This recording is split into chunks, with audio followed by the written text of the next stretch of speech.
Hey, what's happening, guys? Back again in the gondola. Everybody, thank you so much for the support comments about Brett's episode. That was a really great episode. I really enjoyed that one, and everybody that went out and supported him and bought his book that's very appreciative as well. Today, I have Amy Duncan on.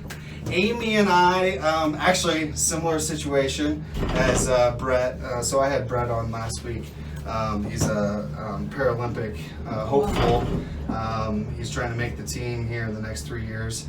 But I met him on Instagram. Very cool. And I met Amy on Instagram. And so we got to chatting on there, and here we are. Yep. Thanks for coming on. Yeah. Appreciate World of it. social media is crazy these days. Right.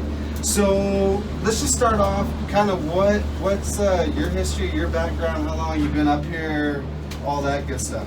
So, Scott, I'm originally from Texas, so I'm one of those people, not everybody in Colorado loves everyone from Texas. So I got up here about 2 years ago, and I lived in Lakewood for a little bit, and then I got kind of sick of my job, and so I was in pharmaceuticals for almost 9 years, and I got sick of my job one day about a year ago and said, you know what, I'm about done. I think I'm gonna start trying to find something I want to do that I love. And so the first thing I thought was, well, I'm gonna quit my job and be a fishing guide. So back in June of last year, I quit my job, and I've been guiding full time since then. So It's all working out. it's all working out. So if you hate your job, just quit. Go be a fishing guide. Go be a fishing guide. Your parents will be so proud. Who are you working for? So I work for Alpine Fishing Adventures. We're based, right now our address is in Frisco. We don't have a physical store or anything. Okay, no brick and mortar. No brick and mortar, but Okay. we do, we run charters in the summer, and so we marina out of Frisco in the summer.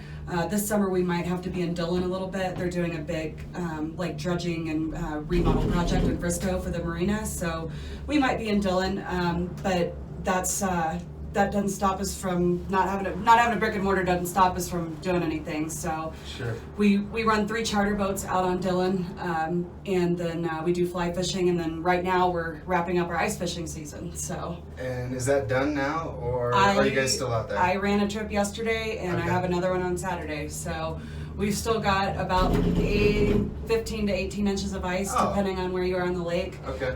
There's a big layer of slush on the top of it, so that's what makes it really uncomfortable when you're walking out there, is that there's Yeah. a ton of slush on top of the lake right Yeah. now. I apologize. I didn't even introduce Ruger. This is Ruger. I just realized that, you little cutie. Yeah, this is my fishing buddy. So he's been with me since college, and he's almost 10 years old now. Oh, wow. So he goes everywhere with me, and we were on the river down here in Breckenridge earlier. So That's awesome. Speaking of the river in Breckenridge and the Blue River, can you tell us a little bit about that? And I know we were talking a little bit before we started filming here, and we were talking about the stocking and different things like that.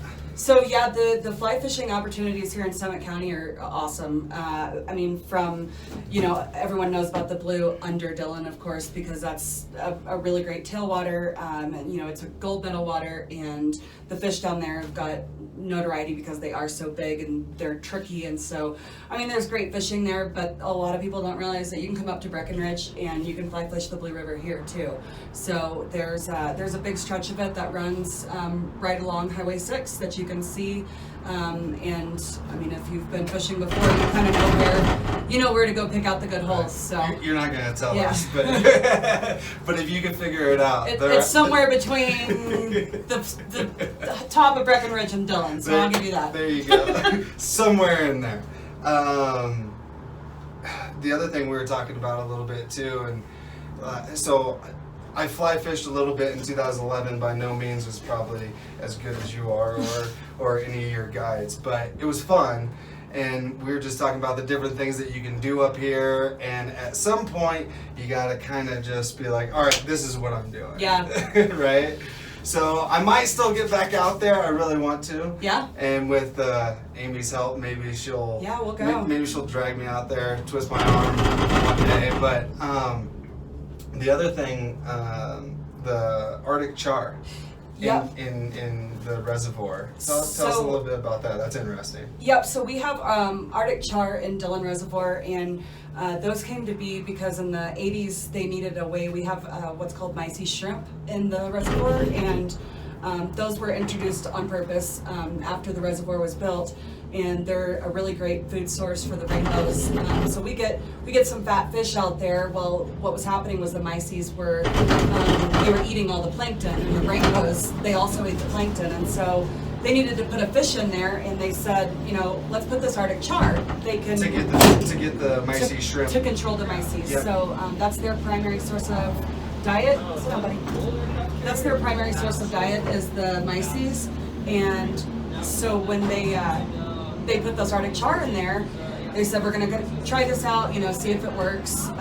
And this is normally a fish that you have to go to the Arctic Circle or Alaska, parts of Europe, Greenland, Iceland to catch. Yeah. So they put them in Dillon, and they ended up thriving and doing well. And now they're a naturally reproducing fish in Dillon. We haven't had stocking in a few years. So this is one of 2 reservoirs in the lower 48 that you can catch them in. That's public. Crazy.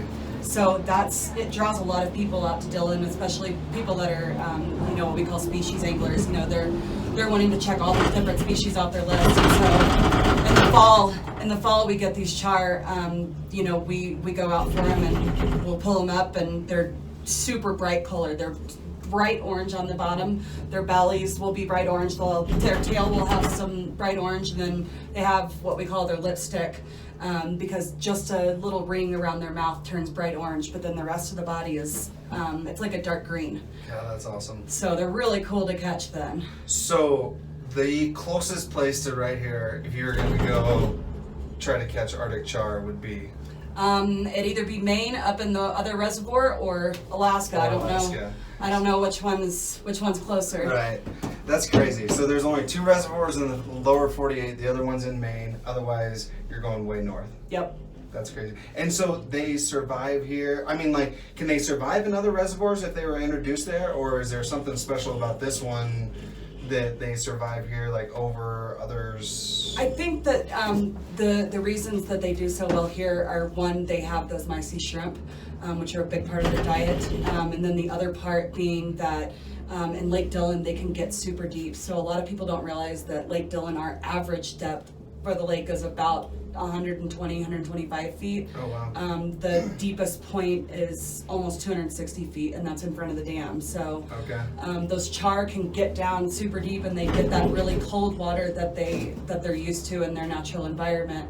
And I think that that's one of the really big things that helps them survive in Dillon. You would probably know this over myself, being on the reservoir so much and knowing a ton about it. But what I've heard is, so you can't swim in the reservoir. Correct. And I've always heard that it's because it's Denver's drinking water. It's 40% of Denver's drinking water, Sure. actually. Yep. But the gentleman who runs the operations for the reservoir, I actually heard him speak, and he said that is kind of part of it, but the other part of it is safety, because that water is always so cold that you could jump in and have a heart attack type of thing. And so he was saying that in the inlet it was 40 degrees, I think is what he was saying, all year round. That's some inlets, where you've got that really cold mountain right? runoff coming in. Okay. Yeah, you could have a really cold body of water right there at the inlet. Okay.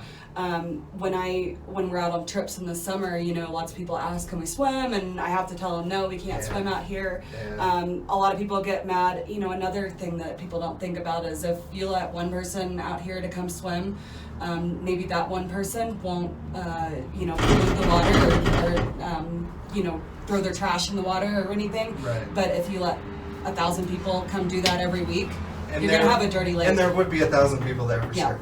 Absolutely. Well, we're getting to the bottom here. I certainly appreciate it. It was great meeting you. Absolutely. Great episode. Our Instagram is Alpine Fishing, and then we're on Facebook as well, and that's Alpine Fishing Adventures on Facebook. And we're out of Frisco. So go check them out, guys. If you want to know all the spots in Summit County, she's the one to get a hold of. Take care. Thanks, guys.